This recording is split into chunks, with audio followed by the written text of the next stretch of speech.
Just spent like the last 20 minutes looking at all my running stats. So when I say I started running like 8 months ago, I really mean it. It's probably a little bit less than 8 months because ever since I went even on like my first run, I've been tracking it on this app called Strava. I think it's actually linked in my link in bio. I need to double check that, but I'm just at Nadia Okamoto on Strava. Anyways, I just found this little like graph, which I thought was so crazy because you can see the times when I did the marathon. Those are like the really big tall bars. So I only started running last year because one, I had gotten diagnosed as pre-diabetic and my doctor was like, you really need to add some cardio into your life because even though you're working out a lot, I was doing a lot of Pilates and yoga, you're not getting that cardio that your body really needs. And I had the opportunity to run the New York City Marathon and fundraise for a charity and fundraise for Beyond Type 1, which is like an organization that really exists to support the global diabetes community anyways. And when I got diagnosed with pre-diabetes, I was doing a ton of research and actually got really interested and passionate about the magnitude of the issue.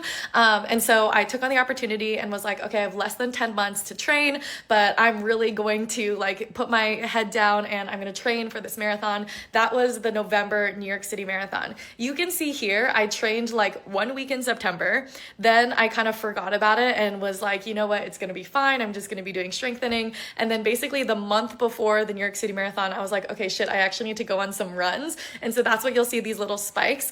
And then basically I did the New York City Marathon here, got really interested in it. And so immediately the next day was looking for another marathon to sign up for. And so I think that's when I actually signed up for the Cleveland Marathon that just happened. So basically in the last like 4 months, I have found myself running a marathon every single month. So in March, I believe, March is when I did the Tokyo Marathon. April, I did London. May, I did Cleveland Marathon. And in June, I'm going to be doing the Rio de Janeiro Marathon in Brazil, which is so crazy. And I'll talk a little bit about my recovery because that has been everything. And I think the only reason why I've been able to feel like really strong, I'm not pushing myself too much on pace or anything like that. I'm just trying to complete it and not get injured. But yeah, I've been all about my training as much as possible between races. And then the only time I actually run a marathon distance is on marathon day. But I absolutely love this graph and I'm definitely going to be keeping an eye on it. And I'm also going to look into more of the stats because I need to figure out when I should change my sneakers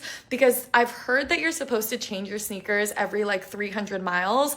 And so I think I need to tally up like and figure out when did I change my shoes and when am I going to have to replace them. But anyways, I'm so excited. Literally just a few weeks away from Brazil. I'm running with Strava. My sisters are both going and I am so excited.